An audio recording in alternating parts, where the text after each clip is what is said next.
Hello दोस्तों, कैसे हैं आप लोग? उम्मीद करते हैं कि आप लोग अच्छे होंगे। तो दोस्तों, फिर से एक नए वीडियो में आप लोग का स्वागत है। और आज की इस वीडियो में आप लोग को हम बहुलक सिखाएंगे, ठीक है। तो बहुलक कैसे निकलता है वो सिखाएंगे, ठीक है।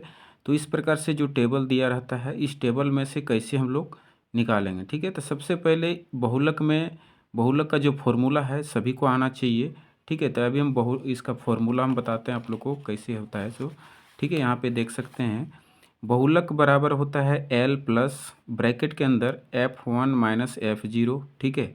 और बटा में 2F1 minus F0 minus F2, फिर ब्रैकेट बंद है, फिर गुना में H है, ठीक है। अब ये जो सभी दिया है L F H जो दिया है, ये सभी को क्या क्या कहते हैं। जैसे L को कहते हैं बहुलक वर्ग की निचली सीमा, ठीक है। निचली सीमा का मतलब है कि देख सकते हैं ये जो है, ये होता है निचली सीमा, ये होता है उच्च सीमा, ठीक है। तो ये एल हो जाएगा। मान लीजिए यहाँ पे इसको अगर लेते हैं तो यहाँ पे एल इसको मानेंगे, ठीक है। ये निचली सीमा ये होता है और उच्च सीमा ये होता है, सभी में वही होता है। ये निचली सीमा, ये उच्च सीमा, ठीक है। सभी में वही होता है, ये निचली सीमा, ये उच्च सीमा, ठीक है। तो ये एल हम लोग उसी को लेंगे, ठीक है, निचली सीमा को, ठीक है। और एच जो है वर्ग अंतराल की माप होता है। माप मतलब जो वर्ग अंतराल में जितना अंतर होता है। जैसे कि यहाँ आप लोग को बताते हैं कि 15 यानी 5 से 15 हो गया, कितने का अंतर है? 10 का अंतर है। फिर से देखिए यहाँ पे 15 से 25 हो गया, मतलब कितने का अंतर है? 10 का अंतर है, ठीक है। तो 10 का अंतर जो है वो 10 जो होगा वो क्या होगा? हम लोग का एच होगा, ठीक है। क्या हो जाएगा? एच हो जाएगा, ठीक है। और एफ वन क्या होता है? तो F1 है बहुलक वर्ग की बारंबारता, ठीक है। तो बहुलक जो इस टेबल में जो सबसे बड़ा संख्या होगा, ठीक है। सबसे बड़ा देखिए यहाँ पे देखेंगे तो सबसे बड़ा संख्या यहाँ पे 23 है, ठीक है। तो 23 से इसका हो जाएगा F1, ठीक है। अब F1 जो है 23 है यानी 23 है, तो इसके पहले वाला F0 हो जाएगा, क्योंकि F1 यहाँ पे है। तो F इधर जाएंगे, पहले जाएंगे तो F0 होगा। और F1 के बाद वाले को संख्या को क्या कहेंगे? F2, ठीक है। तो यहाँ पे फॉर्मूला में सभी को ज़रूरत पड़ रहा है, देख सकते हैं कि F1 जो होगा वो बहुलक सबसे बड़ी संख्या जो रहेगा टेबल में उसको लेंगे। उसके बाद उसके पहले वाले को F1 लेंगे यानी F0 लेंगे, और उसके बाद वाले को F2 लेंगे, ठीक है। तो वही चीज़ यहाँ पे लिखा हुआ है कि बहुलक वर्ग से ठीक पहले वर्ग की बारंबारता और बहुलक वर्ग के ठीक बाद वाला, ठीक है। तो ये फॉर्मूला है, ठीक है। तो इसी से हम लोग अभी बनाएंगे, ठीक है। तो चलिए, यहाँ पे क्या है कि सबसे पहले हम लोग एल लिख लेते हैं, ठीक है। यहाँ पे एल बराबर जो दिया है वो क्या हो जाएगा? जैसे कि यहाँ पे हम लोग, ये सबसे बड़ा यही है, तो इसी का हम लोग वर्ग अंतराल भी लेंगे, ठीक है। इसी का वर्ग अंतराल, और निम्न सीमा हम लोग का जो है निचली सीमा ये 35 है, ठीक है। तो यहाँ एल बराबर हो जाएगा 35। क्लियर? अब है कि एच हम लोग यहाँ से यहाँ तक सभी में देख रहे हैं कि अंतराल कितना है। तो एच बराबर हो जाएगा यहाँ पे 10, ठीक है। यहाँ तक क्लियर? अब हम लोग को F1 लेना है, तो F1 यहाँ पे ये हो गया, और F0 ये हो गया, और F2 ये हो गया, ठीक है। तो यहाँ पे हम लोग लिख लेंगे कि F0 पहले, F0 लिख लेंगे 21, ठीक है। और F1 लिख लेंगे 23, F2 यानी F1 लिख लेंगे, F1 लिख लेंगे 23, ठीक है। और F2 लिख लेंगे 14, ठीक है। F2 लिख लेंगे 14 यानी 14, ठीक है।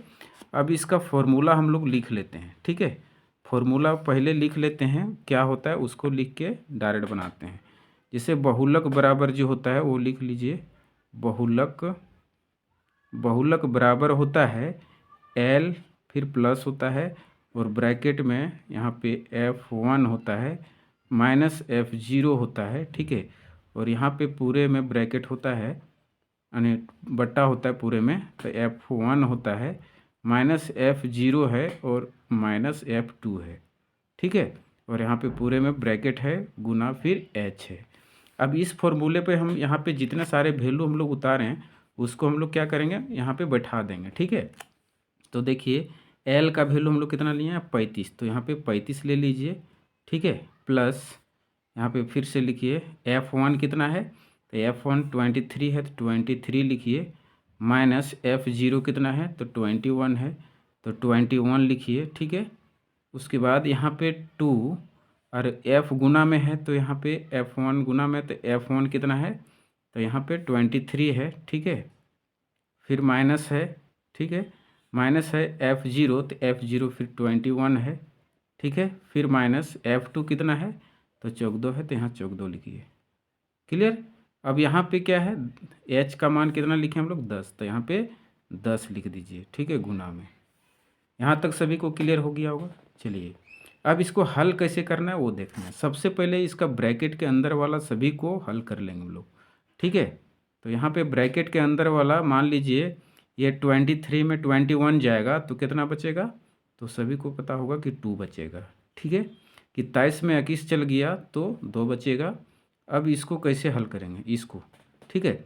यहाँ पे देख सकते हैं, डायरेक्ट यहाँ लिख सकते हैं कि 23 दूना 46 होता है, यानी कि 46 होता है पहले यहाँ गुना करने के बाद। फिर 21 को घटा दीजिए यहाँ पे, फिर 21 को घटाएंगे तो कितना बचेगा यहाँ पे बच गया 5 और यहाँ बच गया 2, 25 बच गया। अब 25 में फिर 14 घटा दीजिए, क्योंकि माइनस है तो 14 फिर घट जाएगा, ठीक है। तो 14 भी घटा दीजिए तो यहाँ पे बचेगा कितना, 1, ठीक है। और 2 में भी 1 गया तो 1, ठीक है। उम्मीद करते हैं ये समझ में आ गया होगा आप लोग को। 11 बचा, ठीक है। और गुना में यहाँ पे 10 है, ठीक है। कितना है, 10 है। अब हम लोग क्या करेंगे कि यहाँ पे कुछ नहीं तो इसके नीचे 1 है। अब क्या होगा, भिन्न का गुना क्या होता है, ऊपर ऊपर गुना होता है, नीचे नीचे गुना होता है, ठीक है। तो यहाँ से इसको गुना कर दीजिए, तो यहाँ पे 35 है, 35 प्लस यहाँ पे हो जाएगा ये 20, ठीक है। 10 दूना 20 बटा 11 हो जाएगा, ठीक है। अब यहाँ पे कर सकते हैं कि इससे डायरेक्ट भागा दे के इसके साथ जोड़ सकते हैं। क्या कर सकते हैं, इससे इसको भागा दे के इसको डायरेक्ट जोड़ सकते हैं, या इसको भिन्न का जोड़ भी कर सकते हैं, ठीक है। तो हम लोग क्या करेंगे, यहाँ 20 को डायरेक्ट भागा दे लेते हैं 11 से, ठीक है। 11 से भागा देंगे तो कितना बार में आएगा वो देखते हैं, ठीक है। तो 11 दूना 22 ज़्यादा हो जाता है, इसलिए एक बार में लगाएंगे यहाँ पे 11, ठीक है। 11 लगाएंगे तो यहाँ घटाएंगे तो कितना बचेगा, 9, ठीक है। अब नहीं लगेगा तो यहाँ दशमलव लगाइए और 0 लगाइए, ठीक है। तो 11 8 88 लीजिए, ठीक है। यहाँ पे 88 हो गया, ठीक। तो यहाँ पे हो जाएगा, यहाँ पे कितना हो जाएगा, 2 बचेगा, ठीक है। और यहाँ पे फिर से इसी दशमलव के बदले 0 और फिर से हम लिखेंगे क्या, 1, ठीक है। तो यहाँ पे हो जाएगा 11, फिर से 9 आएगा, यानी इतना ही लेंगे हम लोग। कितना लेंगे, 1.81, ठीक है। तो यहाँ पे दशमलव के बाद अब क्या है कि ये बार बार नहीं कटेगा, क्योंकि यहाँ 2 फिर से आ गया, ठीक है। तो ये नहीं कटेगा, तो इसको हम लोग क्या कर सकते हैं कि 35 प्लस यहाँ पे 1.81 इतना लिख सकते हैं। क्लियर सभी को। चलिए अब इसको हम लोग क्या करेंगे, जोड़ देंगे। अब इसको जोड़ने का तरीका क्या है कि दशमलव का इधर वाला हम लोग जोड़ देंगे। जैसे 35 और 1 कितना हो जाएगा, 36, ठीक है। कितना हो जाएगा, 36 दशमलव ये 8 है 1, इसको लिख देंगे। क्लियर। तो ये इसका राइट आंसर हो जाएगा। आशा करते हैं आप लोग को समझ में आ गया होगा कि बहुलक कैसे निकलता है, ठीक है, फॉर्मूला से। तो ये क्लास 10 का मैथ का जो फर्स्ट क्वेश्चन है 14.2 का, वो पहला क्वेश्चन था, ठीक है। तो आप बुक में इसका आंसर मिला सकते हैं। इसका राइट आंसर 36.81 है, ठीक है। तो वीडियो कैसा लगा कमेंट करके ज़रूर बताइए। चैनल में नए हैं तो चैनल को सब्सक्राइब कर लीजिए। चलिए नेक्स्ट वीडियो में मिलते हैं आप लोग से।